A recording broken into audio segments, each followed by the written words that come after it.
Welcome in, ladies and gentlemen, and anything in between. I don't know. I don't care. I don't really judge. It is day 31 of the Diddy trial. I am Pugs Moran here in the Kelly Moore Memorial Studios at Radio Misfits Dallas. Every single day that this trial has been in session, I have sat here and tried to nutshell it for you, try to give you a running accounting of what's been happening there. It's not a televised court case. New York doesn't have that. Or actually, I don't think that it's a New York thing. I think it's a federal thing. I think it's the federal court cases do not allow cameras. We got to change that. You would think that with Trump, he'd be like, hey, let's put cameras. You'd think Trump would want to watch the Diddy trial. And, a whole bunch more of us would have joined him. I certainly would have. So it's been a little bit difficult covering this trial, but here we are on night 31, day 31 of the Diddy trial, and the defense has offered their closing argument. The prosecution has given their rebuttal, and the judge has said, all right, let's come back here on Monday and hand it to the jury. That's right. The jury's going to get the case on Monday. And if you've been following Diddy or didn't he all these days, you know that I don't expect them to deliberate very long. I think that, if they're decent people, they're not going to want to embarrass the prosecution. So maybe they'll have lunch. Maybe they'll sit around. Maybe they'll wait an hour longer than they would have. And then they'll bring in their not guilty verdict. I think it should be like 10 minutes. How long does it take to have a vote, right? In the jury room? How long? However long that takes is how long I think it'll be before we find out that he's been acquitted of all charges, because it's over, folks. I can now say that there is no way in hell the prosecution proved what they set out to prove, which is essentially that this guy is involved in all kinds of sex trafficking, and that his business model, his entire Diddy billion-dollar business model, is a criminal enterprise. And that, this man, if convicted on all of the things that the feds said he was guilty of, should spend the rest of his life in prison. The feds should be ashamed of themselves. Talk about judicial or prosecutorial overreach, because I wouldn't say judicial overreach, because honestly, if we're giving credit to anybody in this whole trial, we got to give it to Judge Aram Subramanian, who has been incredible. This guy pulled this trial in on time, under budget. He's done a terrific job. And honestly, if it had been televised, this man would have his own syndicated daytime legal show. He's great. Subramanian was great. From everything that I've been able to read and all of his writings and all of that stuff, he's honestly, he's done a terrific job. There was at no point in this trial where I, reacted to something that Judge Subramanian did and went, oh, he's trying to be a star. No, he didn't do that at all. He played this straight. This guy, Wapner-esque is what I would say. Wapner-esque. Judge Wapner, of course, former Supreme Court justice. No, of course not. He was a TV judge, and he's a TV judge who we all loved. All right, let's get started. Defense offered their closing arguments today, kicking off this day of nonsense. Mark Agnifilo, that's right, the big stud, the big bull, the head, the lead defense attorney for Diddy's superstar team of defense attorneys. Agnifilo took it. He was you know what? We'll just go through it. I can offer you my commentary on how I think he did. I think he friggin' crushed it. I think he absolutely crushed it. He got up. He wasn't as brief as I thought. I thought the defense was going to be really brief. I thought they would get up and go, Your Honor, you heard what these knuckleheads been saying the last 5 weeks. Defense rests. That's what I thought it was going to be. No, he actually, he earned his money. He's a high-paid attorney. He took a couple of hours. He took the better part of the day. And he started out kicking off his closing arguments. Defense attorney Mark Agnifilo said that this has been a tale of two trials. First, there's the trial as told by the witnesses, the text messages, and the videos, Agnifilo said. The second trial is the trial as told by the mouths of the prosecutors. That, I submit to you, is the false trial.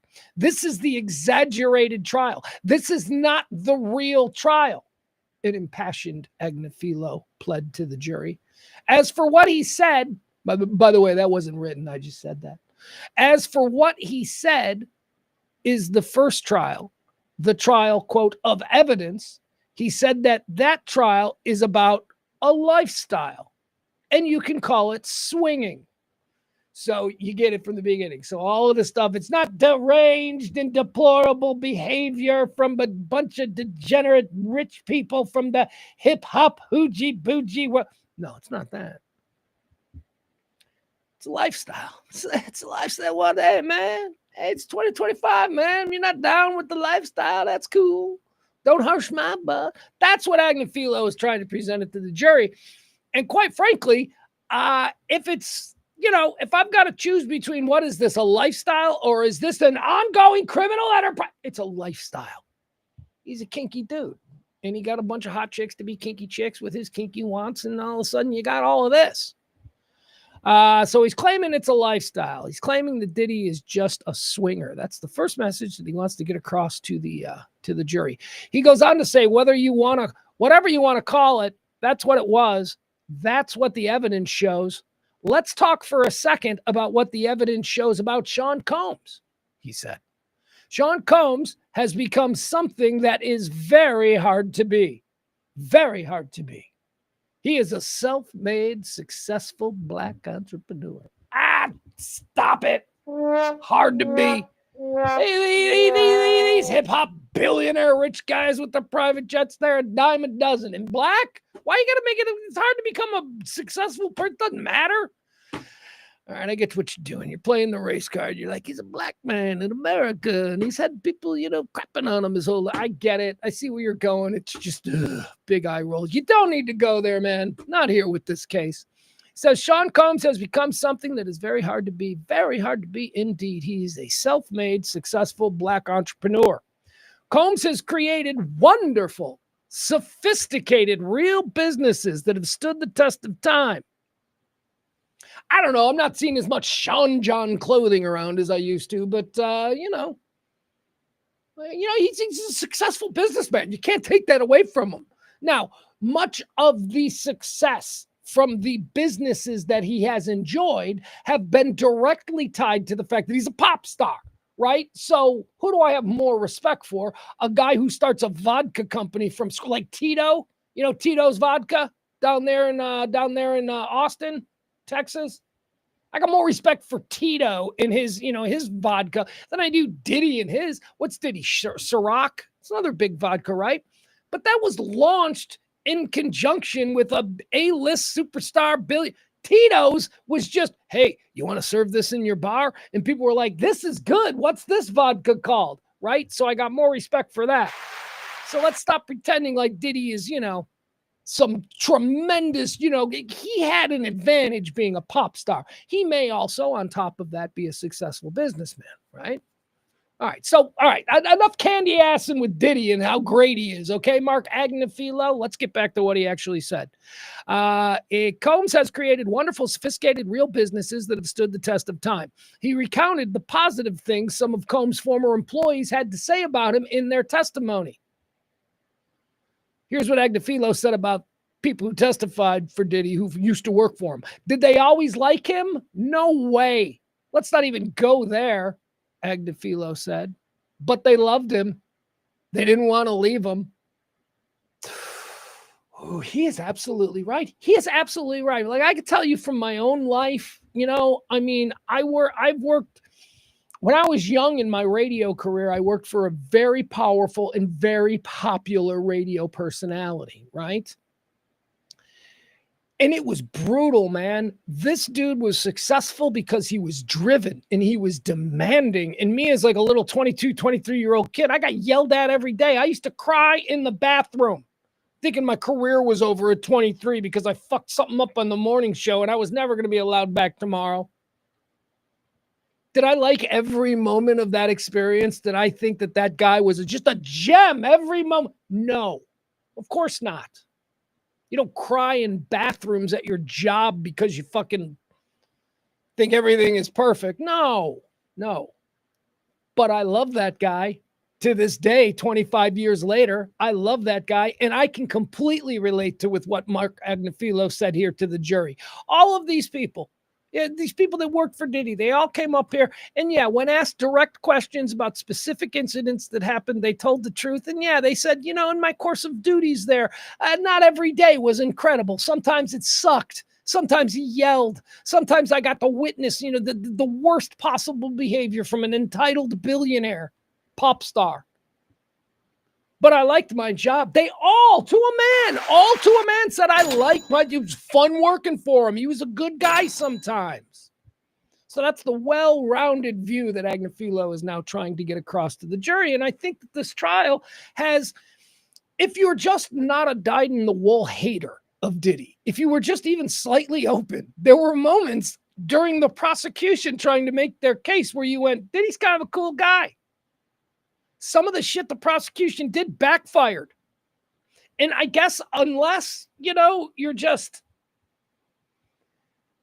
a certain way where even the slightest non-PC or unwoke thing that can be applied to somebody, maybe like, oh, he's a monster. But no, come on. Diddy's a jerk. And he definitely knocks his women around. He did that. But there are moments of levity in his everyday life where it's like, you know, it's kind of fun. So that was the point that Agnifilo was trying to get to. And by the way, the knocking around of women and the abuse and all of that, Agnifilo, he meets that head on. We'll get to that a little bit later in his closing argument. He says, did they always like him? No way. Let's not even go there. But they loved him and none of them wanted to leave. Agnifilo said that no witnesses said that they were part of a racketeering conspiracy or worked for a racketeering enterprise. You didn't hear that from the evidence. You didn't hear that from any of the witnesses, Agnifilo says. He also told the jury that 6 of Sean Diddy Combs' 7 kids are in the courtroom, along with Diddy's mother. The jury should know about Combs' character, he said. The man takes care of people. He said this is evident through his relationship with Jane. Combs paid for her home where she takes care of her child. I hope, Agnifilo said, this is a pretty good one, pretty good mic drop. Agnifilo said, I hope she's having a nice day. But you know where she's doing it? In a house that Diddy's paying for. Oh, yeah. Jane's suing him for $10 million. She's still, you know, she's not returning the 10 grand a month that he sends her for rent so that she can live in the fancy mansion in the gated community with her little kid. Her kid, who, by the way, is somebody, who's her kid? So Diddy is paying $10,000 a month so that this woman, Jane, who's suing him for $10 million and spent 6 days on the stand testifying against him, he's paying her $10,000 a month still so that they can live where they live. He wants to take care of that child who happens to be 50 Cent's kid. That kid is the biological son of 50 Cent, and Diddy is still paying 10 grand a month. Okay. Right? I mean, no matter what you want to think about Diddy, you're like, that's menschy behavior. It really is. It's like, and Agnifilo reminded the jury, I hope she's having a nice day. But you know where she's having that nice day, he said to the jury? In a house that Diddy is paying for. Agnifilo next sarcastically talked about the searches of Diddy's home by Homeland Security. He says, boxes of Astroglide taken off the street. Woo, I feel better already. Artificial lubricant, not for me, Agnifilo said to the jury. The streets of America are safe from Astroglide, he declared. And they got the baby oil and they found the personal use drugs. They did it. It's all worth it, isn't it? Thank goodness for the special response team. They found the Astroglide. They found the baby oil. They found like 5 Valium pills. Way to go, guys. Agnifilo preached to the jury. He's right. He's right. Think about it. All of that stuff that before the trial, after the, seizing of all of these things from his house. Oh my God, the guns, the pills, the drugs, and the baby oil. Ooh. Fucking baby oil. Stop it. They found nothing. They presented no illegal weapons. There were no gun charges. There's nothing. Baby oil. That's it. That's the smoking gun. That's the slippery lube. All right. He also, Agnifilo, preached to the jury that this isn't, this whole case, this isn't about abuse. It's about money. He said that none of Diddy's alleged victims called law enforcement, quoting him now. They do call somebody, these victims of Diddy, though. They call civil plaintiff attorneys. That's who they call. This isn't about crime. This is about money. Cassie Ventura sued Sean Diddy Combs for $30 million because Sean Combs has $30 million, Agnifilo said. Yeah, yeah, it's true. Why'd you come up with that number based on the trauma that you experienced in all those years living an A-list lifestyle as a medium-range talent? I mean, I don't even know. Is Cassie talented? She was in this thing to be a star. She never took off. She had every advantage in the world. She claims Diddy held her back. I don't know. I don't know that that's true. It says here, Cassie Ventura sued Combs for $30 million because Sean Combs has $30 million. This very investigation, Agnifilo said to the jury, came out of that civil case. No $30 million civil lawsuit, no lawsuit here. No $30 million, no lawsuit, no criminal case. That's why we're here. We're here because of money. He would do this a little bit more. He would go deeper into the details. And I don't think he's wrong. The reason that we are in criminal court right now, the reason the feds brought these charges is because of that video, the hotel video. And then you see the video and then, oh, this is terrible. We should do something about this. And then you hear that the victim in that video is already suing him for $30 million. And that's why Homeland Security raided his house. Agnifilo is absolutely right. They came after him. This is a career-making case. Maureen Comey probably wants to be governor of New York or whatever. That's the case that defense attorney Mark Agnifilo is trying to sell to the jury. He would go on to talk about domestic violence. And he didn't run away from it. As I told you earlier, he didn't try to skirt the issue. He owned the domestic violence charges. He said it in those words. He says, quote, "We own the domestic violence," Agnifilo repeatedly said. He didn't run away from it or challenge. He says, we didn't run away from it or challenge the two ex-girlfriends who testified, Cassie or Jane. He would then go on to say, I don't think we asked either Cassie or Jane a single question to challenge anything that she said about being hit, being kicked, being dragged. She was very precise and very clear about what the issue was for her. The issue for her was the money. I don't understand. I'm going to read you exactly this quote from him. You tell me what he means. See, this is why I wish it was on TV, because when you read the text and you don't have the context clues of body language and that kind of thing, it makes no sense. Here it is again. Quote from Mark Agnifilo. She was very precise and very clear about what the issue was for her, comma. The issue for her, comma, who was there, dash, domestic violence is the issue. I don't understand. All right, so we'll move on from that. Maybe you understand it. Maybe it's a me thing. His next quote here to the jury is, when she says domestic violence is the issue, I'm asking you to believe her, Agnifilo said. Okay, so from that quote, I kind of get what he's saying to the jury. He is looking at the jury and he says, when Cassie and Jane sit up here and they say that domestic violence is the issue here, it is. They are right. Believe them that domestic violence is the issue. That's what he's saying to the jury. Why? Because domestic violence isn't a charge in this case. Yeah, you're right. He beat him up.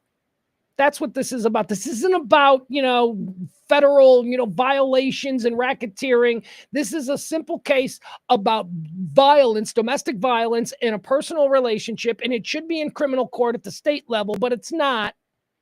It's here in the big showroom because of the personalities involved and their high profiles. She was very precise, very clear about what the issue was for her. The issue for her was their domestic violence. When she says domestic violence is the issue, I'm asking you to believe her, Agnifilo says. Let's see here. He then told the jury that between Combs and Ventura, who sued Combs in November of 2023 before the suit was settled the next day, Ventura won. Agnifilo said the suit demanded $30 million. Ventura then testified that it was settled for $20 million. So we know that she got 20 of the 30 she asked for. Agnifilo says, if you had to pick a winner in this whole thing, it's hard not to pick Cassie.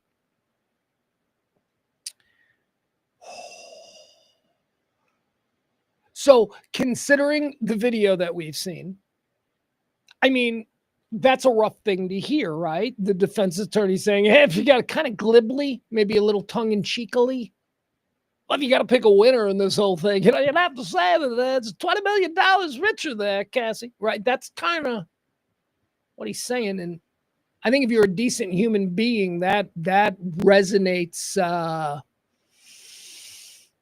harsh. Hey, can I get some of that Diddy lube to, because this is a rough fuck to try and hear that. But it's not altogether wrong, I think. I mean, she's got $20 million. She stayed in the relationship. She was still with him after the beating. Look, what she went through. Can I be as ugly as maybe defense attorney Mark Agnifilo just was in his blunt statement to the jury about Cassie being the winner? Okay, let me try. When you watch that video, would you trade places with Cassie for $20 million? I would. Get my ass beat in the hallway of an Intercontinental by Diddy for $20 million? So, I mean, I think that's what he means when he says if there's a winner here, and it's an ugly thing to have to process. It's like, oh, man, he said that. It's so ugly, but is it true? It might be. It might be. He goes on to say, he pointed out that Combs is sitting in jail while awaiting the outcome of this trial as compared to Cassie. Combs and Ventura were not a part of a racketeering conspiracy, Agnifilo said. It's a real relationship and they were in love. Cassie's no joke, and that's why he loved her. She matched him. She was like him. She was. Just from what I've learned from this case, Cassie was no shrieking violet. Cassie's a baller bitch, man. She's, I'm into that. I find that very attractive. The powerful, the confident woman who's, not afraid. She wasn't any of that. From being on the stand, 8 months pregnant, being direct, she was terrific on the stand. Cassie is a cool-ass baller woman who is also, I might add, sexually liberated. She's down. She knows she's hot. She knows that that's a part of who she is, her sexuality, and she owns it. Of course, she'd have us believe that she was victimized here. I don't know. Again, I can't. She's not Rebecca from Donnybrook Farms. What is that? That's like a way old person reference. That's like a reference from somebody like 40 years older than me. I don't know why it popped into my head. She was a pop star at Bad Boy Entertainment in the mid 90s or late 90s or whatever it was. I don't know. Was it right? Wasn't it like late 90s when she first, early 2000s? I don't know. I'd have to check that. But my point is this. She's no innocent, okay? And that's kind of what Agnifilo is trying to get across to the jury, and I think it's an incredible important point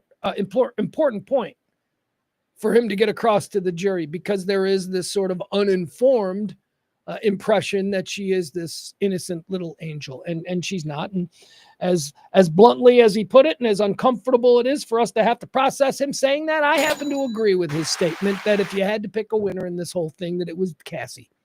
Diddy's in jail, been in jail for the last year. He's still paying Jane's rent. How about that? Jane's second place winner. Says Cassie's no joke, and that's why he loved her. She matched him. She was like him. Agnifilo called their relationship, quote, a great modern love story. Okay, now you're putting it on a little bit. It was a fucking train wreck relationship, dude. I don't know what you're talking about. A great modern love story. He told the jury that they could cry at the text messages between Combs and Ventura, professing their love to each other. Oh, please. You could cry. They're the non-white Pam and Tommy. Have you ever heard like dialogue between those two? Watch the Pam Anderson sex tape where they're on the boat. And that's a great love story. Hey, baby, I'm driving a boat with my dork. Look at this. Tommy driving the boat with his big giant dick. That Cassie and Diddy are that, except, I would say black, but I don't know what Cassie is. I have no idea. I don't know what Cassie is. She's incredibly hot. No idea. My grandpa, God rest his soul, he's been dead 30 years. He would not have considered Cassie white. I don't think my grandpa's standard, I don't think she would be white. I don't know what they are. Doesn't matter. They're idiots. Idiots knows no race or ethnic religious bounds. You're an idiot. You're an idiot. They're idiots like Pam and Tommy were idiots. Agnifilo said she was always free to leave. She chose to stay because she was in love with him. He then addressed Combs and Ventura's sex life, saying that she's a woman who actually likes sex. Good for her. She's beautiful. She should. She's intense. She's unafraid. Yeah. I got no problem with that. Shit, I think calling a confident, cool ass, successful, driven woman a whore, that's a compliment. That's a badge of honor, man. In 2025, if you're a woman who likes to fuck and you're not afraid of the judgments of these people living in fucking burning witch age or whatever, where was that place? I was trying to think. Where'd they burn the witches? Boston. I know it's not Boston.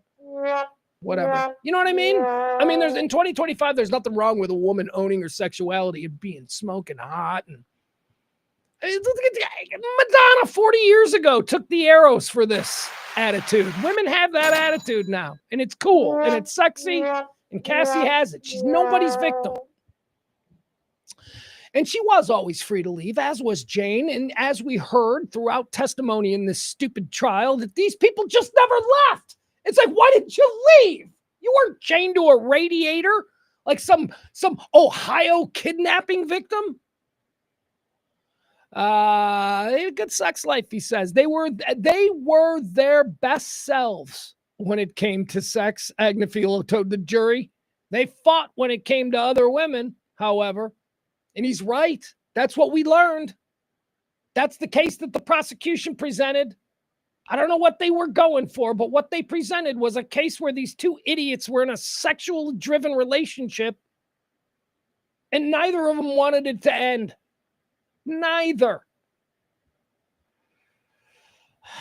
And what we did learn was that the thing that did bug Jane and Cassie the most were other women. It was jealousy. It wasn't horrified fear of being, a prisoner to this lifestyle. No. It was why are you more respectful to Kim Porter? From Cassie's side. Or with Jane, it was, who's Gina that you were on the red carpet with? It was all that.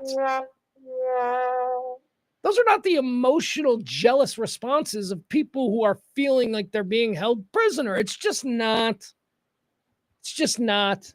They wanted to be with him. They wanted to be the only one that he was with, and he was choosing other women, and they got jealous, and now it's all this. All right. It says here, out of the scores of text messages admitted into evidence in this trial, Agnifilo said, you won't find one where any of them are like, I don't like that sex. I'm not attracted to you. I don't like our sex life. It's just not for me. He's right. None of them said that ever. We saw the prosecution is the one who admitted all of the text evidence. So these were all theoretically things that the prosecution thought could help their case. They could not find anything where one of these girls was like, please don't make me do this. In fact, what they found was time and time again, Diddy would say, you sure you're into this? And they're like, yeah, I'm down, baby. I'm horny. So, I mean, come on, man. Agnifilo said that Ventura and Combs match up when it comes to interest in their sex lives.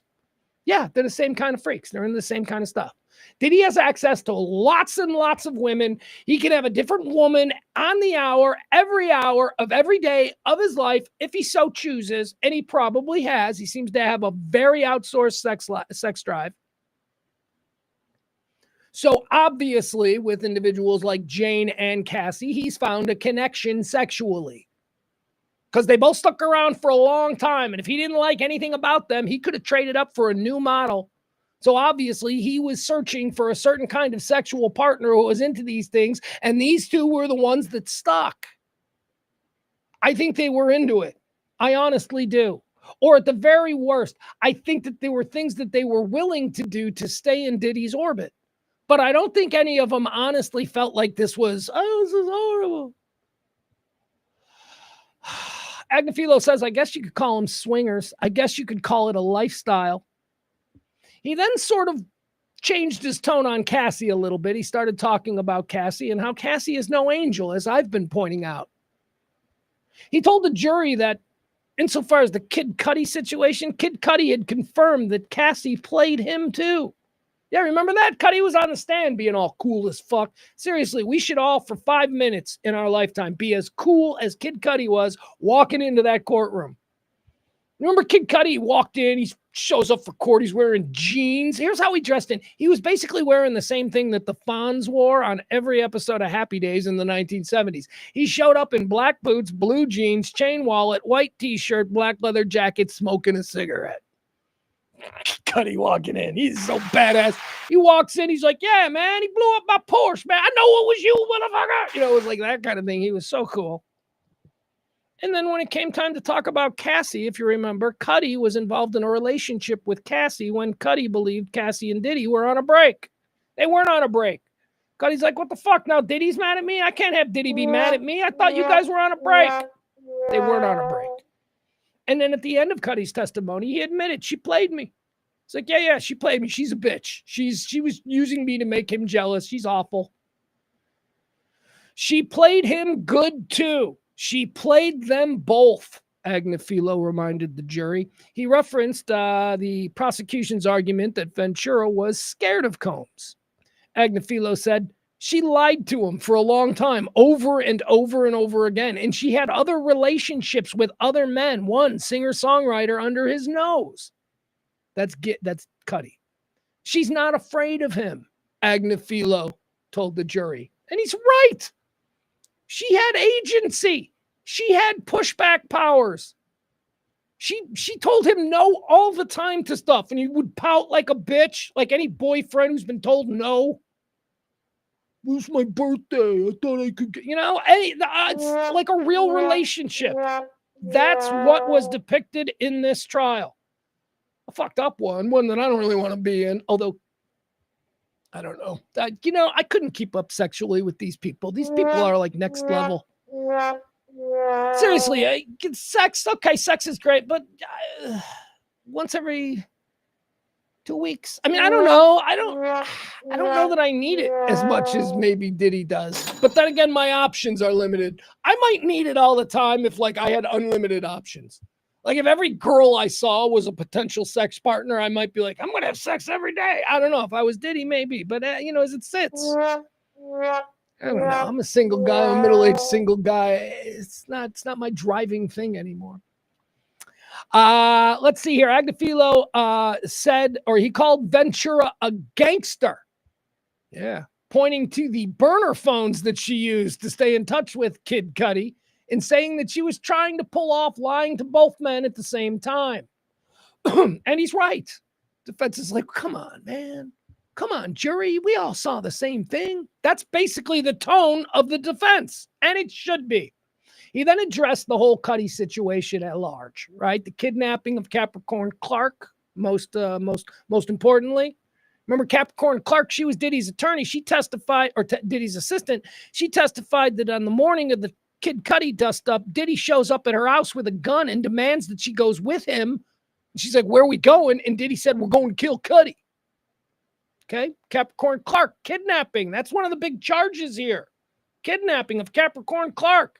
Mark Agnifilo addressed this. He says he recounted the kidnapping allegations made by former employee Capricorn Clark, who said that Diddy came to her home with a gun and brought her to rapper Kid Cudi's house back in December of 2011. Agnifilo said that Clark was probably, quote, so honored that Combs finally came to her house for the first time. Quote, now, if he asked her to take a trip to the moon, she'd go, and he knows that. He doesn't need a gun to convince her.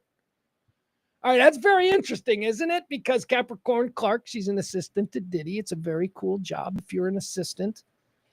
You know, like, there's like a whole class of people in Hollywood who are professional personal assistants to stars.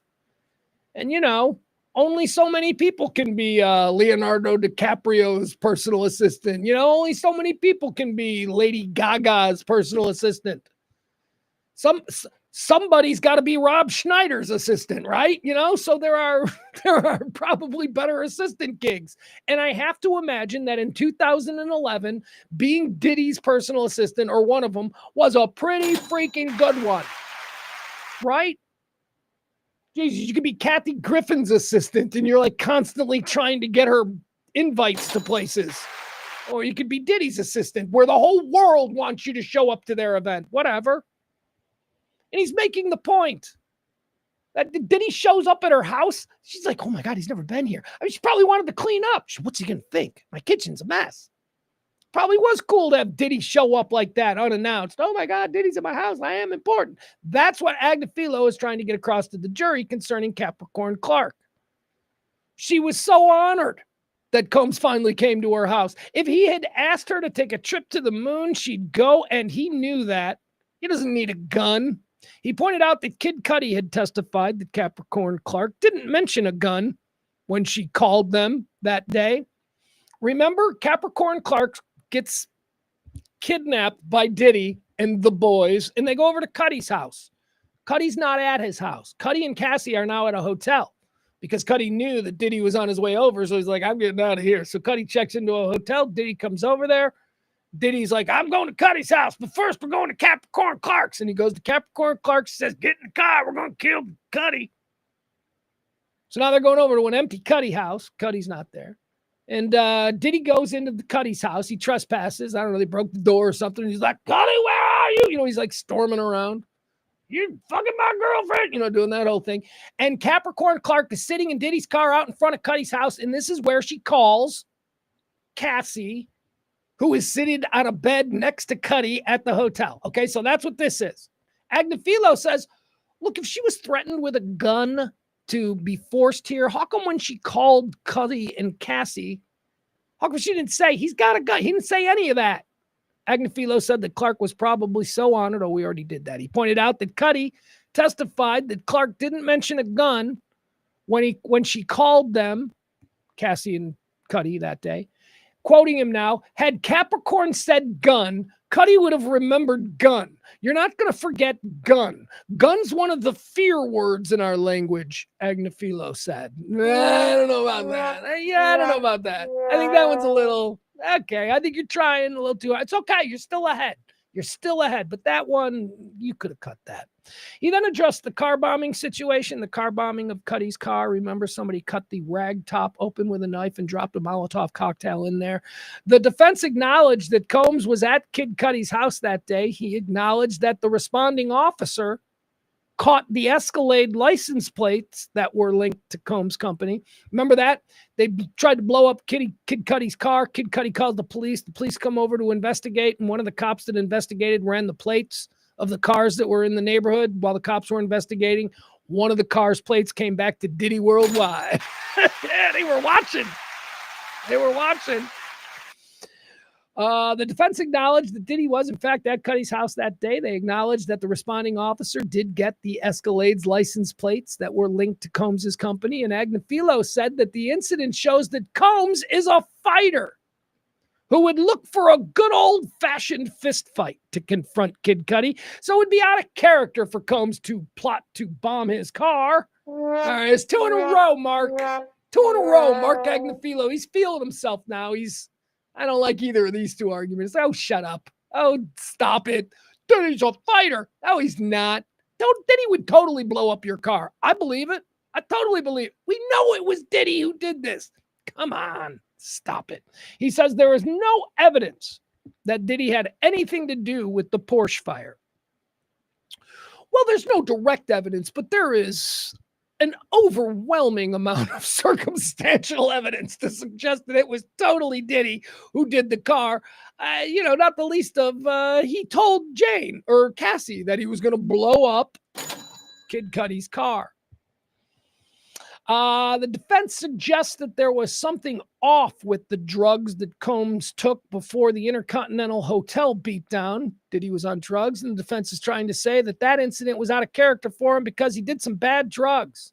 Agnifilo pointed to messages between Cassie and Diddy in the days following the fight, the attack in the hotel. One of the messages mentioned drugs Combs took that day, which Agnifilo said were, quote, different. The drugs were off. The drugs were bad.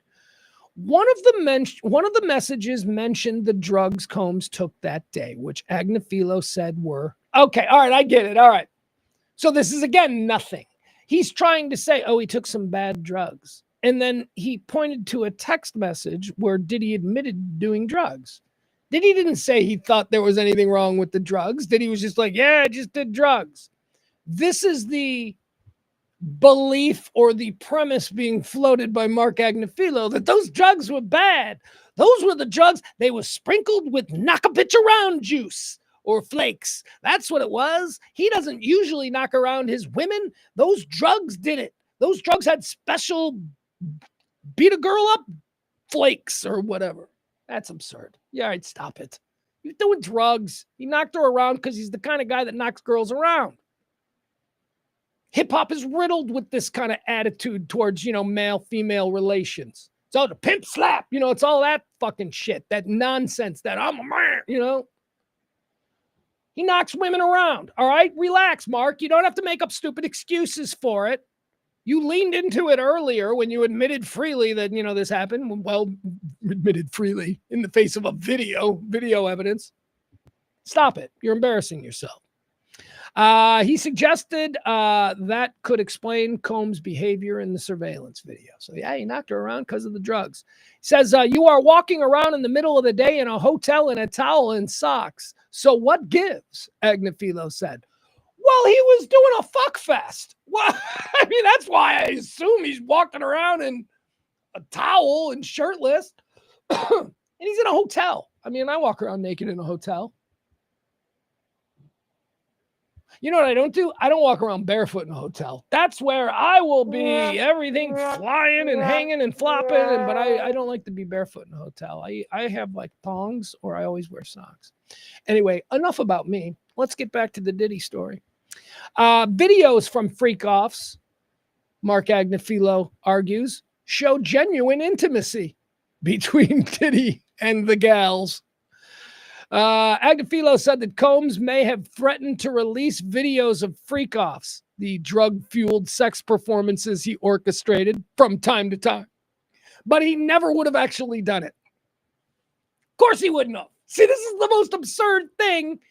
One of the most important pieces in Cassie's claims against Diddy is that she was being blackmailed by him because of the very existence of these freak-off tapes. She one of the times that she left Diddy and ran to her mother, she had told her mother that Diddy threatened to release the freak-off tapes, which would destroy her career. To say nothing of the fact that all of a sudden, we're seeing videos of Diddy jerking it in the corner like a cuck. He was never going to release these videos. That's nonsense. He was never going to release videos of him talking about how he's into watching his girl get plowed by some sex horse while he beats it in a corner. That was never realistic. So I know that Cassie said it, and I know that she probably believes it, but she's probably stupid. He was never going to release these videos. These videos would have been horrible for his reputation, his cred, his brand. Are you out of your mind? Defense attorney Mark Agnifilo said that Combs may have threatened to release the videos, but he would have never actually done it. Agnifilo acknowledged the videos show an uncommon kind of intimacy, but he also said that the videos of the freak-offs actually showed a beautiful evening. Telling us a little bit about yourself, huh, Mark? Telling you a little bit about what Mark's into. I think we're finding out. He says the music's nice. The mood seems friendly and easygoing, and everyone's smiling. They're laughing. Forget the sex part, he argued. But there's a real, genuine intimacy and just nice quality to these evenings, Agnifilo said, adding that the physical intimacy shown in the videos was, quote, not aggressive. Agnifilo referred to testimony from two men who testified that they participated in freak-offs with Ventura, saying they both thought Cassie was into it. They did. Both the escorts that they talked to were like, yeah, I never saw drugs. She was never fucked up. She was into it. I don't know. You telling me she wasn't into it? I feel hurt. No, nobody said that. Agnifilo referred to testimony from two men who testified that they participated in freak-offs with Ventura, saying that they both thought Cassie was into it. I don't think by any stretch of the imagination this is the only man in America making homemade porn, Agnifilo argued. No, he's not. He's not. I mean, I never did. I've been sexually active for about 20 years now in the ham phone video era. Nah, don't send dick pics. Don't want dick pics. Don't want dick pics. Don't want tit pics. Don't want a girl sending me. No, I'm sorry. I'm Gen X. I'm not going to film it. Why am I filming me fucking? What the? Ugh. Good Lord. I fucking socks and a t-shirt under the covers, in complete darkness. First of all, it's a terrible setting for a production. Not good. All right, the defense rests. They're like, whatever, you guys, we're done. Let's all go meet for beers, and then they rested. But however, that's not all. He wrapped it up. Wrapping up his closing arguments, defense attorney Mark Agnifilo told the jury that it would take courage to acquit Sean Diddy Combs, but asked them to do the right thing and acquit him of all the charges against him. Agnifilo said, you should feel bold. You should feel the courage that you will need to call this as you see it. And I'm asking you to summon that courage and do what needs to be done. He's not a racketeer. He is none of those things. He's innocent. He sits there innocent, Agnifilo said, pointing to Combs. Return him to his family, who have been waiting for him. Agnifilo suggested that the government targeted Combs after Cassie Ventura's November 2023 lawsuit came out and did what they could to get him without having the evidence. All right, and the defense rests. Your Honor, defense rests. Prosecution now gets to come out. Maureen Comey, she's been sitting there listening to this for the last couple of hours, and, she's like, what? So now she gets to come up. Prosecutors get to rebut now what the defense said. She says, Maureen Comey says it's obvious that Combs knew he was breaking the law by flying escorts out places. Maureen Comey said that Diddy is trying to wiggle out of a federal transportation charge by saying that he never tried to pay anyone for sex. Quoting her now, he flew escorts across the country, watched them have sex while he masturbated, and then he handed them cash, she said. So yesterday I suggested that I thought the argument that was being telegraphed we were going to see through the defense was that it wasn't actual prostitution, that these people are actually sex workers. So that didn't really happen. But this is kind of the closest that we got to it, which is the old argument about escort agencies. Escort agencies are legal. escort agencies are legal operating business. You can call an escort agency and you can have somebody escort you to an event if you don't have a date. That is on paper what an escort agency is. Wink, wink, wink. Wink, wink, wink.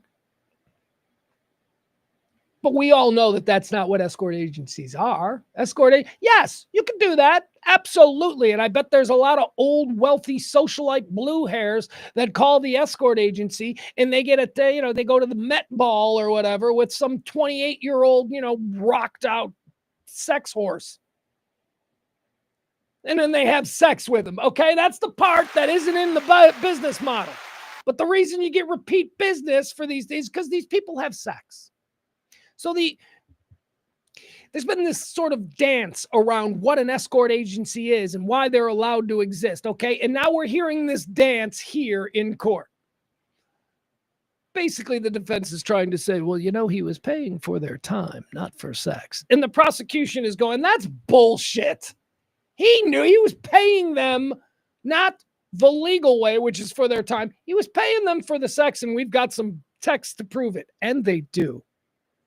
Which is one of the things that I think might delay the jury acquitting him. I think the jury might sit on this particular topic for a little bit. She says, Diddy flew escorts across the country, watched them have sex while he masturbated, and then he handed them cash. The jury is going to have to decide, were these people paid for the sex or were they paid for their time and personality? And honestly, I think if this jury is made up of normal, rational people, that is not going to fall in the direction of Diddy. I think that's going to be a win for the prosecution. That could be a problem because now you are transporting people for the purpose of sex, and that is sex trafficking. Time served. Okay, can we just do that? He's been in jail for a year. Let's convict him on that, and then judge, let's just go with time served. We can give him more than a year for flying a prostitute, a male prostitute. These aren't even like sad girls, from like sad homes where they're victimized. Now these are dudes. These are like rocked out dude bros who are like, I don't want to get a job. I just want to fuck women. That's who these people are. These are not victims. You might be able to convince me that in the world of female prostitution, victims definitely, we talk about that. Okay, more, but not in male. There are no male prostitutes who are victims. They're doing it because they can. Anyway, all right. So Comey said the defense suggestion that those things had nothing to do with each other doesn't even pass the laugh test. He flew escorts across the country, watched them have sex while he masturbated, and then he handed them cash. Common sense alone shows you that when the defendant flew those escorts out, it was not for their scintillating conversation. It was for sex, she said. Point scored for the press. She's absolutely right. That's some nonsense. His money is for sex, the sexual performance, not for the time. That's prostitution, Comey said. Prosecutor then allowed that some of the men might have been willing to do the acts regardless of money, but when they got cash at the end of the night, they were getting paid for the sex. Comey also said it's irrelevant what the escorts thought about the interaction. The law pertains to Combs' state of mind when he transported the men for prostitution. Combs knew, and she's absolutely right about that. Like, it doesn't matter if the prostitute that you're paying to fly is totally cool with it. No, it's cool. It's totally cool. That's not the law. Because in the eyes of the law, that person is probably a victim being sex trafficked against their will, which we know isn't the case for porn star Sly, who would get on a plane and fly across the country to fuck Cassie and Diddy, or excuse me, Jane and Diddy. Anyone fucking Diddy, whatever. That never materialized either. Diddy's gay. No, he's not. No, he's not. I can't wait for someone just out in the wild to be like, yeah, Diddy's gay too. I'm like, no, he's not. There were plenty of opportunities to offer that theory in this trial, and nobody came within 100 yards of saying he was gay. I mean, there was one But is that gay or is that just fucked up? Okay, so we learned that he used to like after the sex horse would finish on Jane. We learned that Diddy liked to take Jane into a bathroom where then Jane would take the sex horse juice. Excuse me for being so. He would take the sex, he would have Jane smear the other guy's juice on her. Whatever. I mean, is that gay? I mean, it's gay adjacent for sure. But I don't think the driving force there is, sexual orientation. That's just fetishy weird. That's weird. All right. Comey also said it's irrelevant what the escorts thought about the interaction. The law pertains to Combs' state of mind when he transported men for prostitution. Combs knew what he was doing was illegal because he said in text messages to Cassie that she needed to make sure escorts weren't undercover cops. The jury also saw Combs text an escort asking if he was a cop. Yeah, we saw two, instances of that, and then she just mentioned him. I mean, so come on, don't try and sail that balloon. The jury knows that he was flying. These were escorts. Why on earth in that one text message when he was talking to Cowboys for Angels agency, an escort agency, why on earth when Diddy was talking to them would he say, "Are you a cop?" And then they're like, "Are you a cop?" Like, come on, man. Comey said that if just one freak off or hotel night constitutes sex trafficking, that's enough for a trafficking conviction. Diddy never thought the women he accused of the women that he's accused of abusing would have the courage to speak, or that the men who testified at trial would back them up. But he's wrong, Comey said. For 20 years, the defendant got away with his crimes. By the way, it's interesting. Mark Agnifilo, the defense, refers to him as Diddy or Sean. He's done a couple of Diddy or Sean. The prosecution throughout the entire trial has referred to him as the defendant. They never said Diddy. And I've noticed that because I have to read okay. For 20 years, the defendant got away with his crimes. That ends in this courtroom, Comey said. The defendant is not a god. He is a person. And in this courtroom, he stands equal before the law. Overwhelming evidence proves his guilt. It is time to hold him accountable. You must find him guilty. What are you talking about, Maureen? I get it. You put a lot of work into this whole thing, so you got to say shit like, overwhelming evidence proves his guilt. I'm sorry, Maureen. You're going to get him on the technicality that, yes, they are escorts, and he was flying them from New York to LA to fuck. Okay, you're going to get him on that. He spent a year in jail with all of this other shit. All right, I think that's it. So they rested. So now we're done. The trial is done, guys. Look at us. We made it. Hey. Would you look at us? We made it. All right. So here's what's going to happen. The jury's going to get the trial on Monday. That means I don't know how this is going to work. I'll do an update. Like if the jury is deliberating for 5 days, I'll do an update every day. But there is a very good possibility that the next update is going to be the decision. By the way, follow, subscribe. Okay. Follow Radio Misfits everywhere. Also, follow me if you want. Pugs Moran on Twitter, on Facebook, on YouTube. Go to YouTube. Pugs Moran, Pugs, whatever. Pugs and Company. You'll see me. You'll know I'm there. But and follow and all that shit because I'll probably do a break-in live when the jury comes back. If they're like, the jury has reached it. I'll come and probably do a live thing. All right. God, it was crazy. All right, there we go. Trial is over, man. It's going to be given to the jury on Monday, and then we'll see where we are from there. Once again, thank you so much. 31 days of us getting together and doing this here on Diddy or Didn't He. I have been Pugs Moran. This has been RadioMisfits.com. We'll see you on the next one, the final one. Bye, everybody.